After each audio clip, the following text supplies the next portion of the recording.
Hello students, तो बेटा हमने लास्ट वीडियो में करवाया था आपको angle of repose and angle of friction.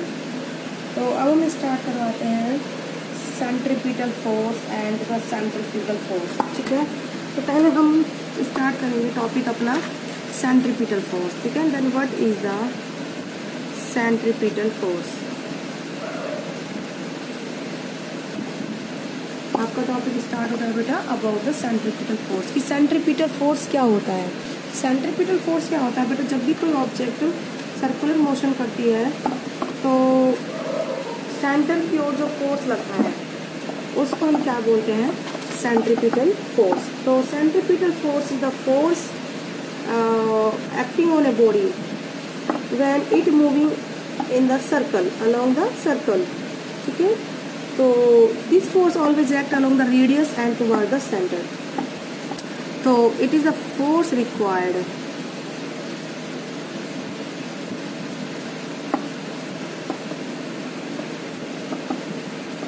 ठीक है, force required to move body, to move a body uniformly in circular path. ठीक है, किसी भी बॉडी को सर्कुलर पाथ में मूव करने के लिए जो फोर्स चाहिए होता है that is called the centripetal force. तो this force always act, this force act along the centre of circle. ठीक है, along the radius and towards the centre of circle.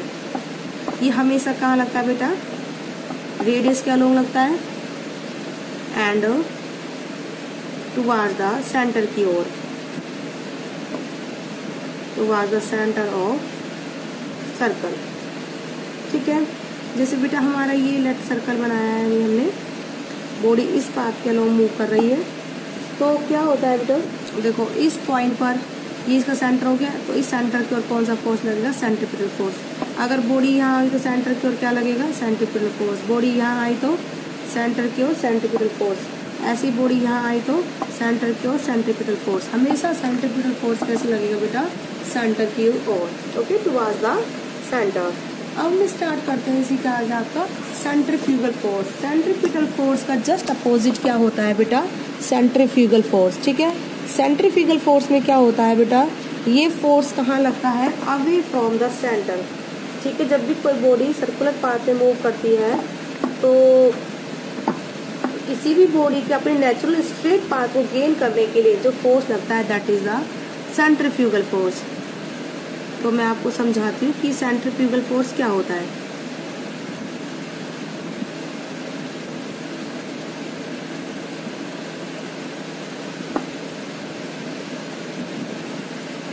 It arise, ठीक है, when body move along circular path. When body move along, body actually move along the circular path, ऐसे लिख सकते हो। When body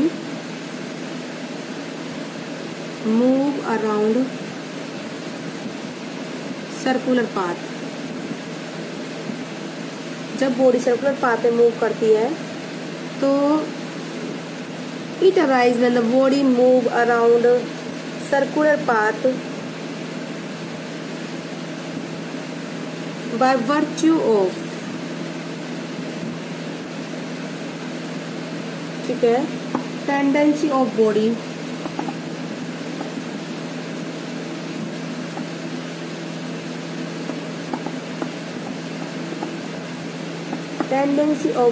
to regain, ठीक है, its natural straight line path।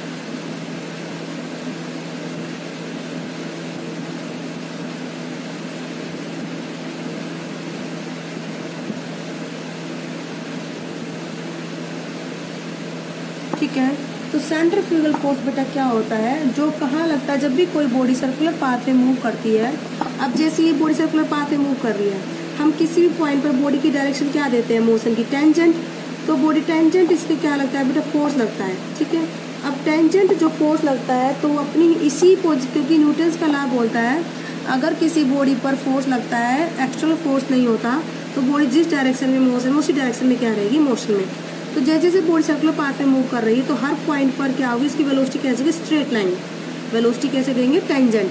तो वो उसी डायरेक्शन में क्या करना चाहेगी, जैसे यहाँ पर इस पॉइंट पर टेंजेंट, इस पॉइंट पर टेंजेंट, तो वो उसी डायरेक्शन में क्या करना चाहिए, मोशन करना चाहिए। तो ये कहाँ जा रही है बेटा, सेंटर से अवे। तो इसी को हम क्या बोलते हैं, सेंट्रीफ्यूगल फोर्स, जिसकी वजह से बॉडी कहाँ जाना चाहती है, अपने नेचुरल स्ट्रेट पाथ में। जैसे वो इस पॉइंट पर उसकी वेलोसिटी स्ट्रेट है, इस पॉइंट पर ऐसे टेंजेंट है, इस पॉइंट पर ऐसे टेंजेंट है, तो वो उसी पाथ को अपने को मेंटेन करना चाहती है। तो उस डायरेक्शन में जो फोर्स लगता है that is called the centrifugal force. ठीक है, तो सेंट्रीफ्यूगल फोर्स का होगा along the radius and away from the centre of circle. It act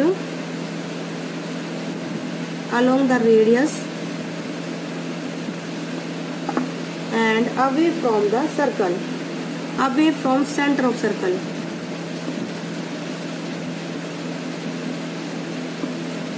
Away from center of circle. ठीक है, तो अगर जैसे कोई बॉडी इस तरह से मूव कर रही है तो ये सेंटर की ओर तो कौन सा फोर्स होगा, सेंट्रीपिटल बेटा, और बाहर की ओर कौन सा होगा बेटा, सेंट्रीफ्यूगल। ठीक है, तो सेंटर की ओर सेंट्रीफ्यूगल और बाहर की ओर बेटा सेंट्रीफ्यूगल।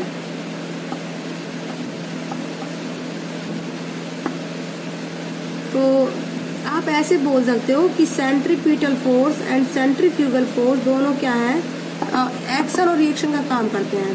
सेंट्रीपिटल फोर्स कहाँ लगता है, सेंटर की ओर, और सेंट्रीफ्यूगल फोर्स कहाँ लग रहा है, उस ऑब्जेक्ट पर, बाहर की ओर। तो ये लाइक द एक्शन और रिएक्शन कह सकते हो आप इनको। ठीक है, तो नाउ राउंडिंग ए लेवल कर्व्ड रोड। अब आपको इतना तो पता चल गया बेटा, अगर कोई भी बॉडी सर्कुलर पाथ में मोशन कर रही है तो उसको सेंट्रीपिटल फोर्स की रिक्वायरमेंट होती है। बिना सेंट्रीपिटल फोर्स के बॉडी सर्कुलर पाथ में मोशन नहीं करेगी। ओके, सर्कुलर पाथ में मोशन के लिए बॉडी को सेंट्रीपिटल फोर्स की रिक्वायरमेंट होती है। अब हम करेंगे राउंडिंग ए level curved road.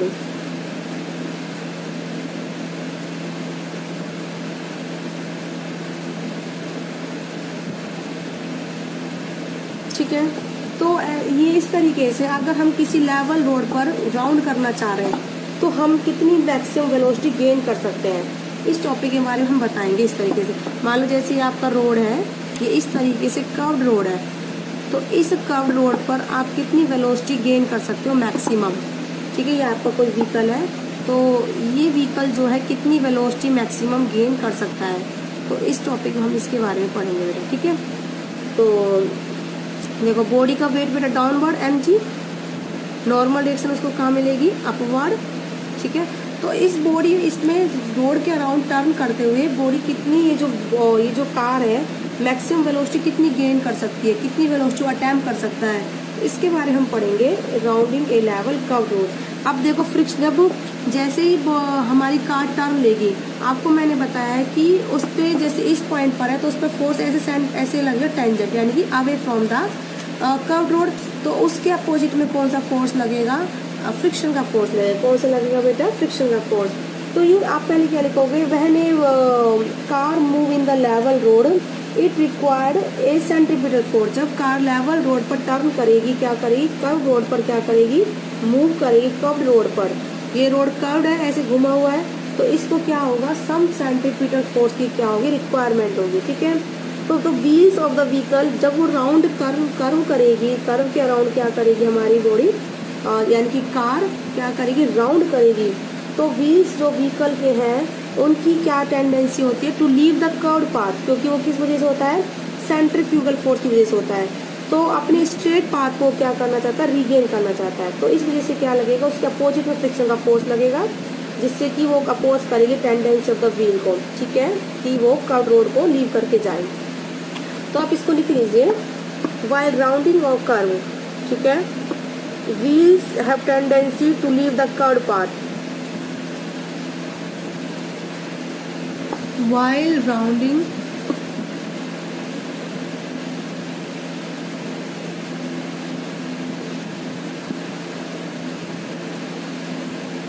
curved path.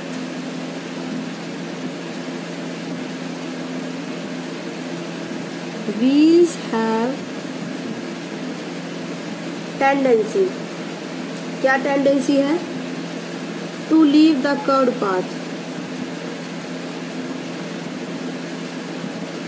ठीक है, कर्व्ड पाथ को लीव करने की, and regain straight path, line path.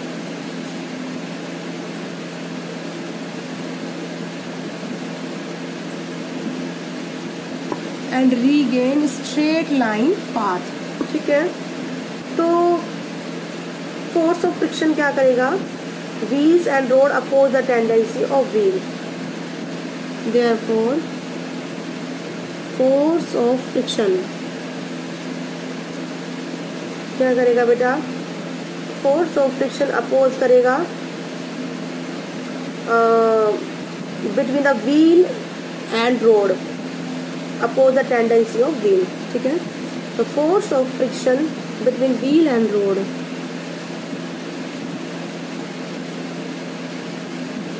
Between the wheels and road, ठीक है, oppose this tendency,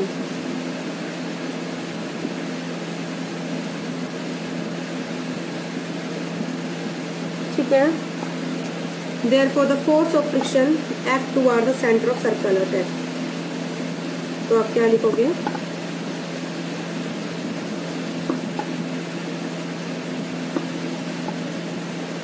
Therefore force of friction acts toward the center of circular track.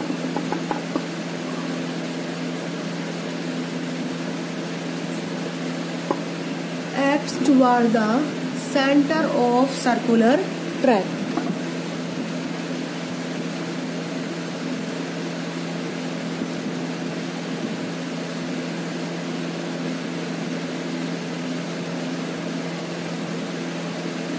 ठीक है।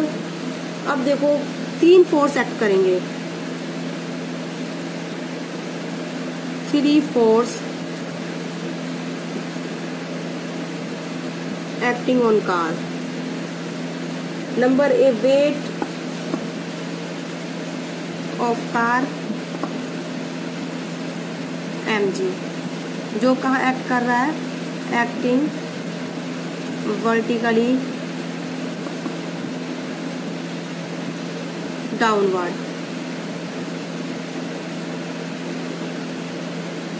ठीक है। सेकेंड क्या है? नॉर्मल रिएक्शन,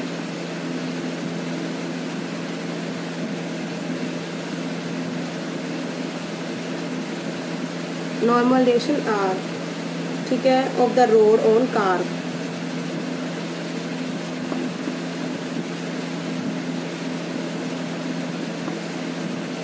ठीक है, जो कि कहाँ होगी? Vertically upward.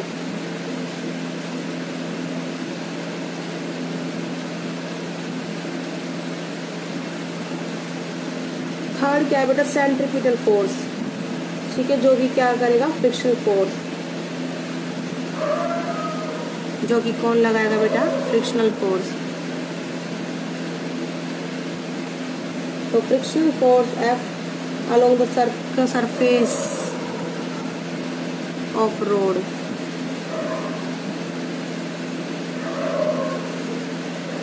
along the surface of road and towards the center,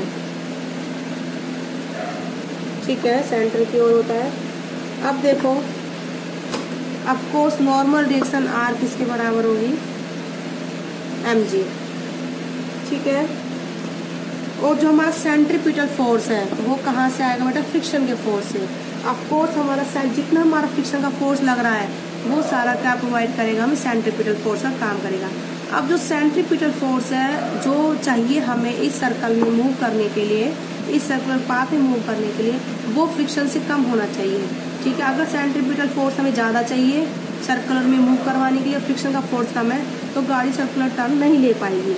अगर हमें सेंट्रीपिटल फोर्स कम चाहिए गाड़ी को सर्कुलर पाथ में मूव कराने के लिए, लेकिन फ्रिक्शन का फोर्स के अंदर ज़्यादा है, तो ऑफकोर्स वो टर्न ले पाएगी, क्योंकि फ्रिक्शनल फोर्स हमें क्या प्रोवाइड करेगी? Centripetal force. अगर फ्रिक्शनल फोर्स हमें प्रोवाइड ही नहीं करे इतना सेंट्रीपिटल फोर्स, तो गाड़ी कैसे टर्न लेगी? तो हमें जो हमारा फ्रिक्शनल फोर्स वो तो फिक्स है, वो तो किस पर डिपेंड है, रोड और टायर के बीच में डिपेंड है। वो तो जो रोड का मटेरियल है और जो टायर जिस मटेरियल से बना हुआ है वो तो इन पर डिपेंड है कि कितना फ्रिक्शन का फोर्स लगेगा उसके बीच में। तो जो वो तो फिक्स लगेगा, अब वो कितना लग रहा है उसी समय क्या मिलेगा, सेंट्रीपिटल फोर्स। और मान लो हमें सेंट्रीपिटल फोर्स ज़्यादा चाहिए, हमारा सर्कल जो है वो थोड़ा स्टीप है, ज़्यादा है, तो हम जब सेंट्रीपिटल फोर्स कहाँ से लाएंगे, वो तो किस पर डिपेंड करेगा, फ्रिक्शनल फोर्स पर। तो सेंट्रीपिटल हमें हमेशा हमारा क्या होना चाहिए, फ्रिक्शनल फोर्स से क्या होना चाहिए, कम होना चाहिए। ठीक है, तो आप क्या लिखोगे, centripetal force required for the circular motion, ठीक है, is provided by the static friction. तो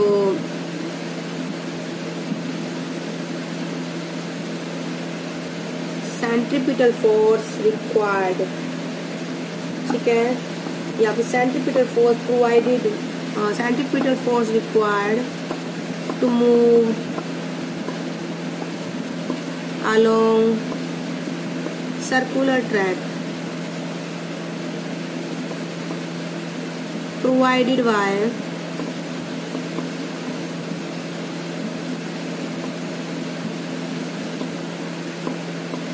फ्रिक्शनल फोर्स। किससे प्रोवाइड होगा, वो फ्रिक्शनल फोर्स से। तो ऑफ कोर्स सेंट्रीपिटल फोर्स हमारा क्या होना चाहिए, फ्रिक्शनल फोर्स से क्या होना चाहिए, कम होना चाहिए। ठीक है, स्टैटिक फ्रिक्शन से प्रोवाइड होगा वो। तो अब आप इसको लिख लीजिए, v is the velocity of car while taking the turn, r is the radius of circular track। ठीक है, तो velocity of car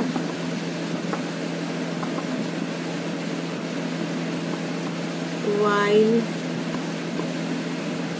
taking turn, r is the radius of circular track. Okay, तो और वी नो स्टैटिक फ्रिक्शन कितना होता है, Fs is equal to the mu S into में R, और आर किसके बराबर है बेटा, mg के इक्वल है। ठीक है, तो mv square upon R of course किसके बराबर हो जाएगा, mg। This is 1 and this is 2। Friction की वैल्यू हम यहाँ रख देंगे, mv स्क्वायर अपॉन आर में put equation 2 in the 1। Okay, तो ये स्टैटिक फ्रिक्शन की वैल्यू हम यहाँ पुट करेंगे, तो mv square upon R is less than the mu S mg। तो आप यहाँ लिखोगे mv square upon R is less than the mu S mg static. ठीक है, और आप इसका m से m कैंसिल, सॉरी ये तो रहेगा m से m कैंसिल, तो v आपका क्या हो जाएगा, less than equal to the mu S R इधर इंटू में जी। ठीक है, और अंडर रूट इधर आ जाएगा। तो वेलोसिटी कितनी होनी चाहिए, और यहाँ क्या लिखोगे आप, मैक्सिमम वेलोसिटी कितनी होगी, या तो म्यू एस आर जी से कम होनी चाहिए या फिर इसके इक्वल। ये आपकी जो होगी इक्वल क्या होगी, मैक्सिमम वैल्यू होगी जिसको गाड़ी अटेम्प्ट कर सकती है जब वो क्या लेगी, सर्कुलर टर्न। इससे ज़्यादा वेलोसिटी को गाड़ी हमारी क्या अटेम्प्ट नहीं कर सकती। तो it is the maximum velocity with which a vehicle can go around a level curve. तो it is maximum velocity with which vehicle can गो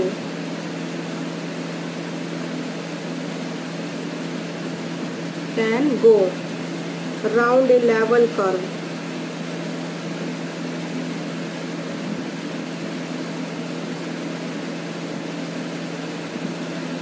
ठीक है, तो दिस इज योर टॉपिक।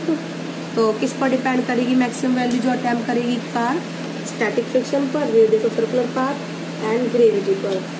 तो इसी के साथ बेटा आपका चैप्टर भी फिनिश होता है। तो आपका ये चैप्टर 5 कंप्लीट हो चुका है आज की वीडियो में टाइम। अब हम आपको नेक्स्ट वीडियो में चैप्टर नंबर 6 स्टार्ट कराएंगे। तो आज मैंने क्या पढ़ाया आपको, अगर कोई गाड़ी टर्न लेती है लेवल रोड पर तो कितनी मैक्सिमम वेलोसिटी गेन कर सकती है। ठीक है, तो मैक्सिमम वेलोसिटी कितनी अटेम्प्ट कर सकती है हमने आपको बताया, √μ/s/r/g। That is your today's topic. I hope आप लोगों को समझ में आया होगा। आज की वीडियो में बेटा इतना ही।